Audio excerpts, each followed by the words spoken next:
നമസ്കാരം, മെട്രോ മാറ്റിനിയിലേക്ക് സ്വാഗതം. കഴിഞ്ഞ ദിവസമായിരുന്നു ആകാശത്തും ഭൂമിയിലും നക്ഷത്രങ്ങൾ നിറഞ്ഞ സന്ധ്യയിൽ താരസംഗമമായി മാറി കല്യാൺ ജ്വല്ലറി ഗ്രൂപ്പിന്റെ നവരാത്രി ആഘോഷം. ഇന്ത്യൻ സിനിമാ രംഗത്തെ ഒട്ടേറെ താരങ്ങളും പ്രമുഖരും പങ്കെടുത്ത ചടങ്ങ് ഇത്തവണ കൊച്ചിയിൽ വെച്ചായിരുന്നു. ഇതിൽ ഏറ്റവും കൂടുതൽ തിളങ്ങിയതാകട്ടെ ദിലീപും കാവ്യമാധവനും കുടുംബസമേതമായിരുന്നു. 4 പേരും ഉൾപ്പെടെയാണ് ആഘോഷ പരിപാടിയിൽ പങ്കെടുത്തത്. വെള്ള ജുബ്ബ സെറ്റും മഞ്ഞ നിറത്തിലുള്ള പ്രിന്റഡ് ഷോളും ഇട്ടായിരുന്നു ദിലീപിന്റെ വരവ്. ട്രഡീഷണൽ ലുക്കിൽ ആയിരുന്നു മക്കൾ മീനാക്ഷിയും മഹാലക്ഷ്മിയും. വയലറ്റ് നിറത്തിലുള്ള ചുരിദാറിൽ ട്രഡീഷണൽ ഓർണമെന്റ്സ് ധരിച്ചാണ് നടി കാവ്യമാധവനും ചടങ്ങിലെത്തിയത്. എന്നാൽ മീനാക്ഷിയെ കണ്ടപ്പോൾ കണ്ണെടുക്കാൻ തോന്നിയില്ല എന്നൊക്കെയാണ് ആരാധകർ പറഞ്ഞത്.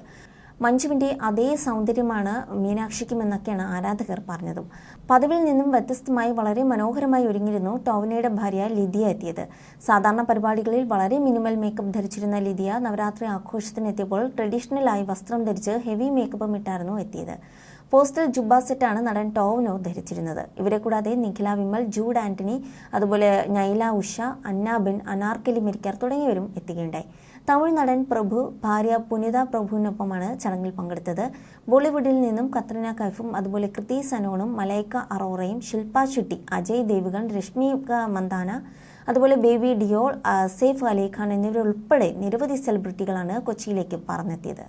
സന്ധ്യാവന്ദനവും തുടർന്ന് ദീപാഞ്ജലിയോടും ആരംഭിച്ച ചടങ്ങുകൾക്ക് ശേഷം താരങ്ങൾ ഏറെ നേരം സൗഹൃദപരമായ അന്തരീക്ഷത്തിൽ സമയം ചെലവഴിച്ചു. പുറത്ത് ദീപങ്ങൾ തെളിച്ച ശേഷം വീട്ടിൽ ഒരുക്കിയ ബൊമ്മക്കൊലുവും താരങ്ങൾ വീക്ഷിച്ചു. താരപ്പകിട്ടാർന്ന അവാർഡ് നിശ്ചയെന്ന് തോന്നിക്കുന്ന ഒരു സംഗമം തന്നെയായിരുന്നു. എന്തായാലും ഇത്രയധികം താരങ്ങൾ സംഗമിച്ചിട്ടും അവിടെ ശ്രദ്ധ നേടിയത് ദിലീപും കുടുംബവും തന്നെയായിരുന്നു. ഇനി മീനാക്ഷി സിനിമയിലേക്കുള്ള കടന്നുവരവ് ഉടനെ ഉണ്ടാകുമോ എന്നുള്ള ഒരു ചോദ്യവും ആരാധകർ ഉയർത്തുന്നുണ്ട്.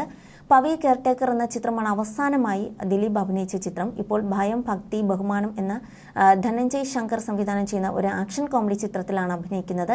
ദിലീപിനെ കൂടാതെ വിനീത് ശ്രീനിവാസൻ, ധ്യാൻ ശ്രീനിവാസൻ എന്നിവരും ചിത്രത്തിൽ പ്രധാന കഥാപാത്രങ്ങളെ അവതരിപ്പിക്കുന്നുണ്ട്. കൂടാതെ ബാലു വർഗീസ്, ബൈജു സന്തോഷ്, ശരണ്യ പൊൻവണ്ണൻ, സാൻഡി സിദ്ധാർത്ഥ് ഭരതൻ, അതുപോലെ റെഡിൻ കിങ്ലി മലയാളത്തിലെ അരങ്ങേറ്റം കുറിക്കുകയാണ്. എന്നിവരും പ്രധാന കഥാപാത്രങ്ങളെ അവതരിപ്പിക്കുന്നു. നേരെ മറിച്ച് ടോവിനോ തോമസ് അടുത്തിടെ ആക്ഷൻ അഡ്വഞ്ചർ ചിത്രമായ അജയന്റെ 2ാം മോഷണത്തിലാണ് അവസാനമായി അഭിനയിച്ചത്. ഇത് ബോക്സ് ഓഫീസിൽ ഒരു തരംഗം തന്നെ സൃഷ്ടിച്ചിരിക്കുകയാണ്. തൃഷ കൃഷ്ണൻ നായികയായി ഐഡന്റിറ്റി എന്ന ചിത്രത്തിലാണ് താരം അടുത്തതായി പ്രത്യക്ഷപ്പെടാൻ പോകുന്നത്. കൂടാതെ ലൂസിഫറിന്റെ തുടർച്ചയായ എമ്പുരാനിലും ടോവിനോ എത്തുന്നുണ്ട് എന്നാണ് സൂചനകൾ. You're watching me on metromatney.com. metromatney.com. Subscribe for more videos. Subscribe for more videos. Subscribe here for more videos. Subscribe now. Thank you.